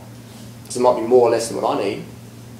And then you form a template. And it's really basic math. If I can do it, if I can work out the math, it's very easy. Anyone can. I'm not a smart guy at all. Is it possible that you could give, like, I don't know if it varies for everybody else, but let's say you're about 20, 30 pounds overweight. If you transition to this diet, how quickly do you think you could probably drop that if you would actually do it 100%? Well, again, it depends on the person's lifestyle. Like, is it fat they have to lose, or is it actually sodium? Is it 20 pounds of sodium retention? Is it 20, 30 pounds of muscle they want to lose? Because weight can be fat, it can be bone, it can be muscle, it can be water retention, salt retention. So often people get confused. I want to lose weight or I want to gain weight. So what do we want to lose or gain? Fat, fluid, blood, muscle. So it depends how I want to take to lose 30 pounds of fat. It depends on the person's lifestyle. It's going to happen though. Like you slim right down. Most people's long-term issue with the fruit-based lifestyle is they get too thin. I said to Freddie one time, I said, there's going to come a time where you're going to get too skinny on this lifestyle. She's like, that will never happen. And it's happening now. So it definitely is. People try and rush it though, but it's like you trying to rush a 7-year-old kid to look like a 12-year-old kid. So you tie them up in the basement and trying to stretch them out. So just leave it alone. Nature will do its thing, and eventually things go in or out, depending on if they need to do it. Sometimes though you get too skinny, and then over time it changes. Because I lost a lot of weight, and like everybody around me was freaking out, telling me I was emaciated. And like I didn't do anything differently afterwards. Yeah. But over time I put the weight back on. Yeah. So that can happen as well. Sometimes people just suck right in. There's a lot of variables. It's hard for me to generalise, but what I can honestly 100%, 1000% say is nobody on this lifestyle is not slim long term. Some people might have more tone because they're doing more sport, but they'll all be in the same diameter. Some people might look fitter, they have better posture, they have more muscle definition because they use their muscles more, but everyone will be slim. People who are either running or biking distance, how do you maintain during the race? Do you have a camelback? Do you bring dates? What are you doing throughout the race to? So I like to eat about 4 or 5 dates per hour. So you carry around a pack? I have a little cycling jersey, and cycling jersey. In the back of the jersey I have like 3 pockets, and you can put 15 dates in each pocket. So you've got 45 dates, so it'll keep you going for 10 hours. Dates and water is my preferred fuel source. So you have a camelback? No, I just use this bottle here, which is a camelback bottle, but... But you run with that? I mean, that's for a bike, but for running. Most races I do, they have aid stations with water. Yeah. But let's say I'm going for a long run or a long hike, they'll have a little belt strap, and then my bottle slips in the back of that. I can fill my pockets with dates. So another thing that you've raised there is water. Drink enough water so your urine is clear. Clear urine is what we want to go for. At least 2 or 3 hours we want to be urinating. If you go longer than 3 hours without having a wee, you need more water. What if you're going very frequently? If you're going every 20 minutes, that can be very common when we go from high potassium, then we go from the high sodium diet to high potassium, and our body's just flushing all that salt retention out, just you're just like peeing on the gardens like non-stop all the So it'll time. lessen if you just eat more fruit? Pardon? So frequent urination, that will lessen if you eat more fruit? Depends what, my definition of frequent urination is like every 30 minutes you have in a week. Every 20 to 30 minutes. Yeah, so that's the body just getting rid of all the salt, just popping it all out. And then eventually, if you keep on the low sodium end of things, it'll start to go down to every 2 or 3 hours you'll be weaned. Well, you found the cure, I think. Yeah, definitely the high salt diet is people just retain all the sodium. When they cut the salt out or cut it right down, the body goes, let's get rid of it, it's toxic, we don't want it. Right. But if you drink like a liter of water in the morning and then you're going to school or something and you're in the car for an hour. I have a little wee bottle in the car.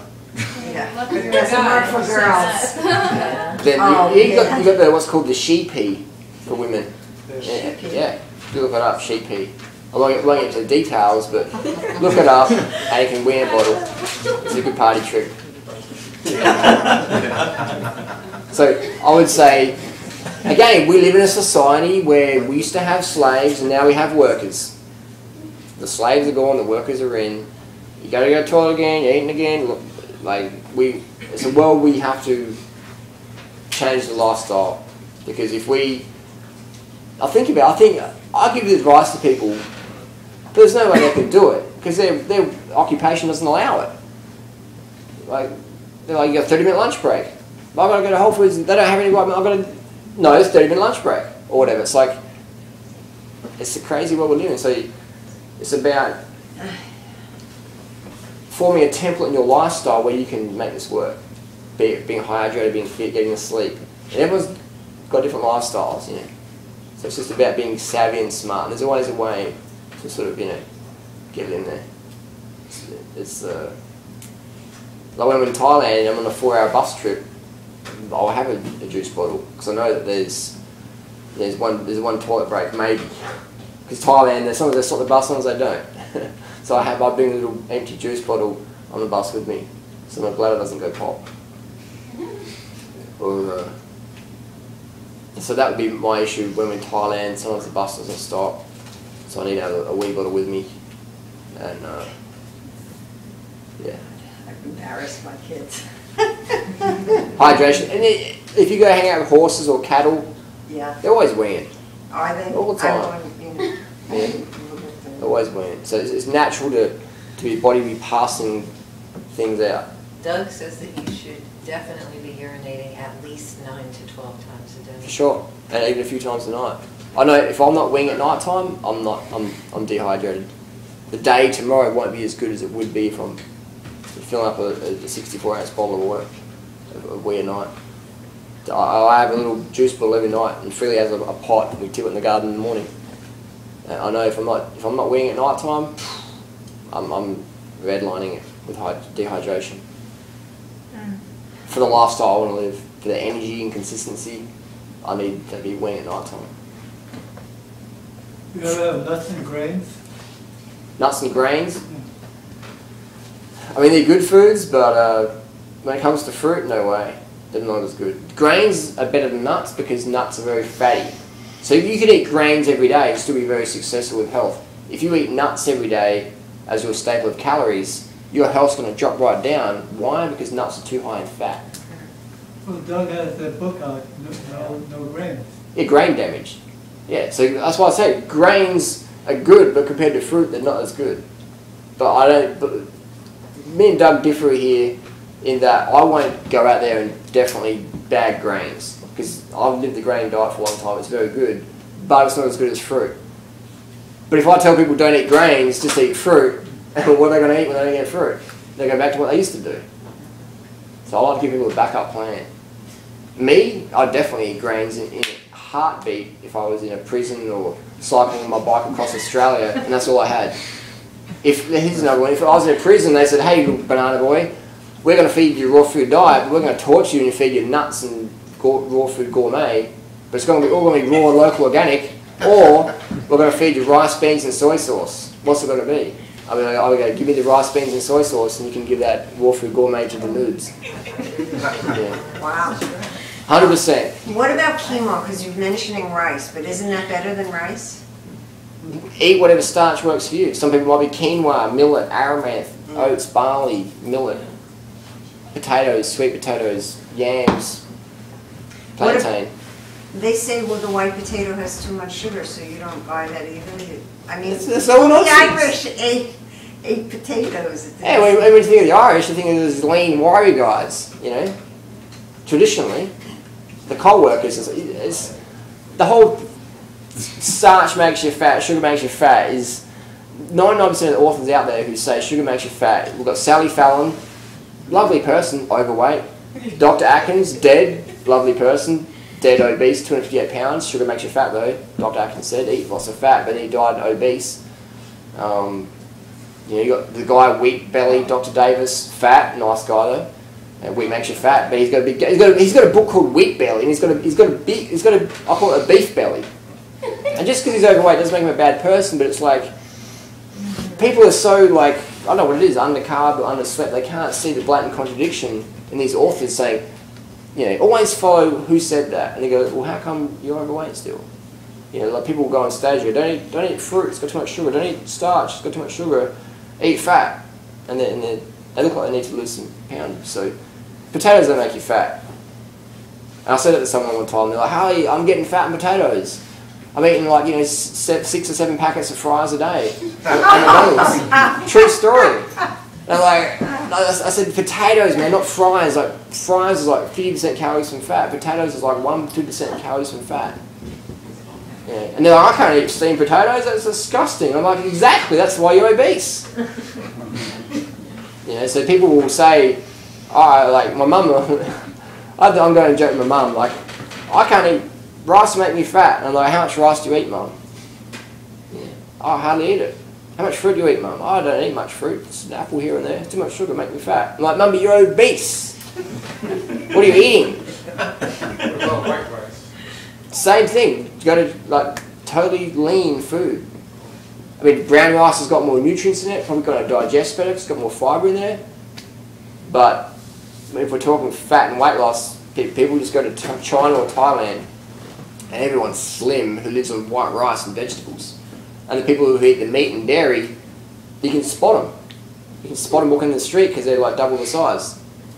And you go to the restaurants over there and you watch people eat, and it's this big bowl of white rice with maybe a little bit of a frog leg on there, and some greens, and they're just slim as big bowls of white rice. And fruit when they want something sweet. Carbs don't make you fat, because if carbs make people fat, I'd be obese. All the fruitarian people would be obese. All the rice promoters like Dr. McDougall, Neil Bernard, Pam Potter, Ruth Hine, all these high carb crazy vegans out there would be obese, eating that much carbohydrate. China would be obese, Thailand would be obese, Indonesia would be obese. All that white rice they eat, all that refined white rice, they should be obese, but they're not, until they get the money, and then the money lets them buy the meat and steak and the dairy and the eggs. If you're living in Indonesia, you're earning less than $2 a day. You can't afford to buy chickens on $2 a day. You're like, all you can afford is rice and vegetables and fruit, and maybe a piece of fish that someone left over. So it's definitely carbs are key, and fruit's the top. Fruit's the champion. Starch is a backup plant. Starch feeds the army because you can store it, but fruit's the best, definitely. So if I could relocate anywhere in the world, what would you recommend is the best place for year-round fruits and vegetables? Chanterbury, Thailand. Chanterbury? Chanterbury, Thailand. It's where they grow more durian than anywhere in the world.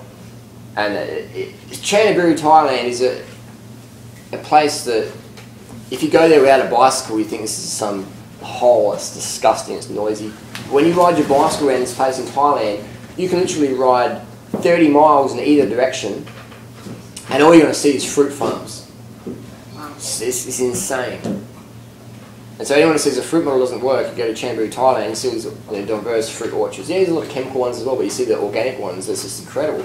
So Chanterbury, Thailand is a fruit culture. And how's it for English speaking? You're okay? If you got money, you're okay. Yeah. But they're friendly, they're accommodating. But not much English. But everything's written down in prices already, so 20, 30, and everything's measured in kilos, and the numbers, the coins all have English numbers in there, and all the signs in English as well. So it's easy. If I can do it, anyone can. How expensive is it? The average income in Thailand is about $7 a day. Is $7 what a day? $7 a day is average income in Thailand. So it can be very cheap. I lived in Canterbury. Freddie and I rented a place for, I think it was like $35 a month for accommodation. And we literally lived in the village outside of the town. Like, we lived in a place where the locals were like, what's going on here? Like, why are you guys living in our little village? They were totally cool with it. They're just like shocked. Like, why would you want to live here? And we're like, because we want to experience Thailand. And when we left that little village, we bought like $50 worth of durian and just lined up everyone's durian on their doorstep at night time. Because everyone goes to sleep really early in Thailand because they don't really can afford electricity. So everyone's going to bed at sundown or nearabouts. So we snuck at night time, put durians in everyone's front door, and we'd move out the next day or that night or whatever it was. So when they woke up, they had durians. Because the durian can be very expensive for a Thai over there. Yeah. So it's crazy. Can you spell that? Chant, so CHANT HABURI.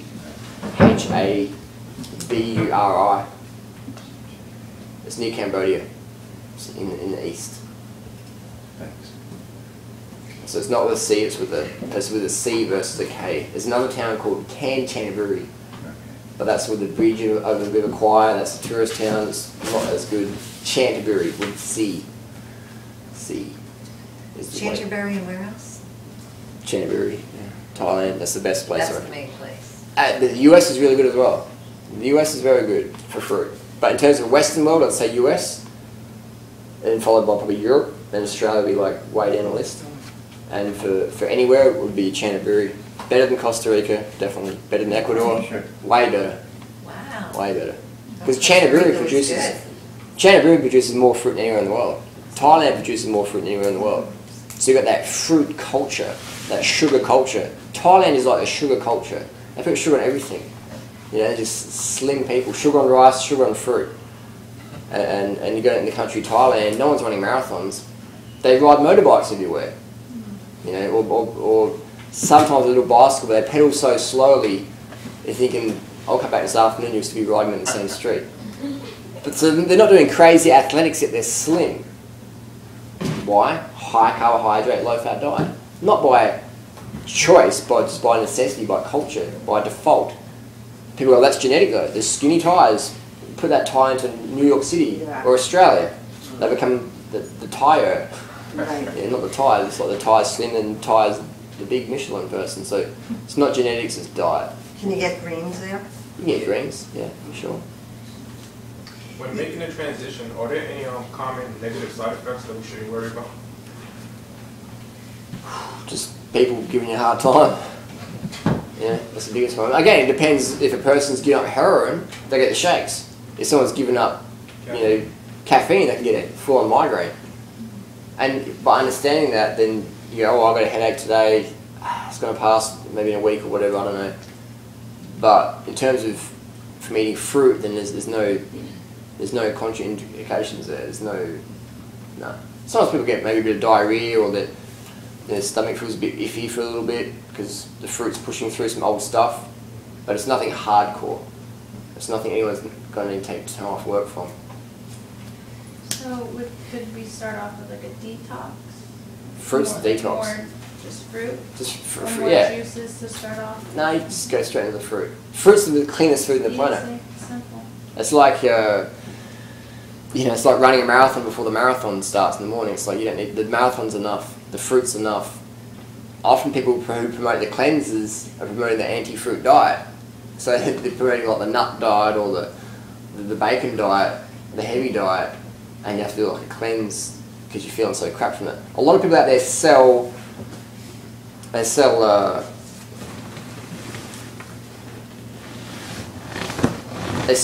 issue, then they sell an antidote. So they'll promote a diet that makes you like adrenal burnout because it's so greasy and fatty, and then they'll sell you cacao to like spike you up again. So they sell a diet that results in deficiency, energy deficiency, whatever, and then they'll sell a supplement or some stimulant to get you going again. Like the paleo diet sells you you know, sells you the bacon egg lifestyle, and then they sell you all these supplements and sweet treats and stuff like that. Stevia powders, because you're going to be craving so much sweet, they sell you some stevia powder on the paleo primal diet. So it's some interesting marketing models out there that I think, you know, pretty dangerous, pretty poor. What is your take like on the liver cleanse, the gallbladder cleanse, all these different cleanses, like, you know, the liver cleanse with like drinking like a cup of olive oil and all this? It's just a magic show. Like, if you drink olive oil, it's going to solidify in your gut and you're going to poop it out, or if you have bentonite clay, it's not some parasite that came out. It's just, if you have those little gallstones and put them on your car dashboard, they'll melt away as oil, you know, to be oily. If you had them tested in the lab, that would just be olive oil. So I believe that the healthy lifestyle, the healthy diet, that's the ultimate cleanse. That's what we're designed to do. Often people treat the cause, well, they forget the cause, they just treat the symptom. But it's a magic show trick. Most people would rather die or do some gimmick than change their diet. It's easier to fool people than convince them they've been fooled. It's easy for me to sell a little cleanse or a little gimmick than to say, no, you've been fooled, that's all a joke. It's easy for me to make money. Buy this little supplement, it's a superfood powder just tonight only, 50% off. It's easy for me to do that than to tell people the truth. But this feels better.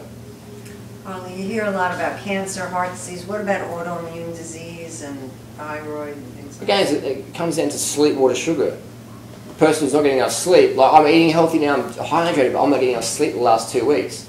So that's my weakest link. So immune system is all about the lifestyle. If in doubt, just think of the little squirrel in the cage. What's the squirrel eating? Is it getting the sleep it needs? Is it getting the stresses not needing, yeah? So autoimmune system, again, it's just diet, hydration, sleep, lifestyle. Often people think, oh no, it's a deficiency in Jing herb. It's not. It's never a deficiency in some herb or cleanse, or it's just the lifestyle and diet needs to be addressed. What if someone, this person I know, has been many times to detox for alcoholism?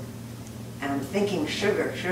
Yeah. My son's juicing. I thought juicing, well, that's how I was trained. But what would you do for, would you recommend someone start to do a lot of fruit or something? Well, the main reason people drink alcohol is for carbohydrates. Right. And people say, oh no, it's emotion. No, it's carbohydrate. That's the fundamental reason we drink alcohol is for carbs. Right. I see it in alcoholics all the time. You slap them some more carbs in there, their craving for alcohol goes down because the body's getting some glucose there. So most people, alcoholics, if you look at their daily carbohydrate intake, the majority is coming from alcohol. Mm-hmm. So to break that cycle is almost impossible unless you're throwing some more carbohydrates in there. So the body goes, oh, we're getting some carbs. Well, giving up this alcohol is going to be easy because we're getting some fuel now.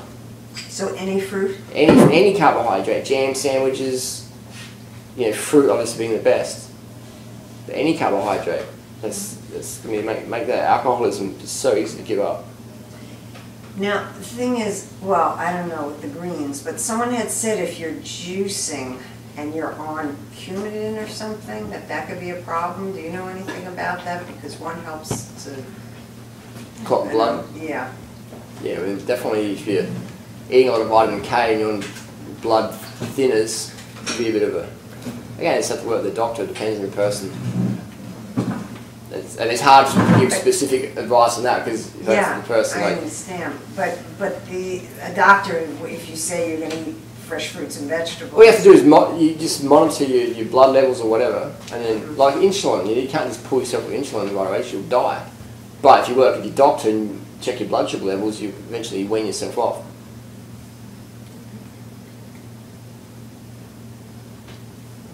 But when you're older, say you need digestive enzymes. Scam. What? Scam. S-C-A-M.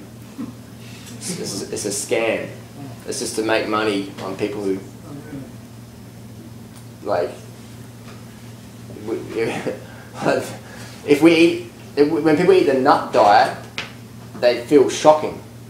So the digestive enzymes are like a little placebo to make them feel better. You don't need, when you're eating clean, you won't need to eat any digestive enzymes.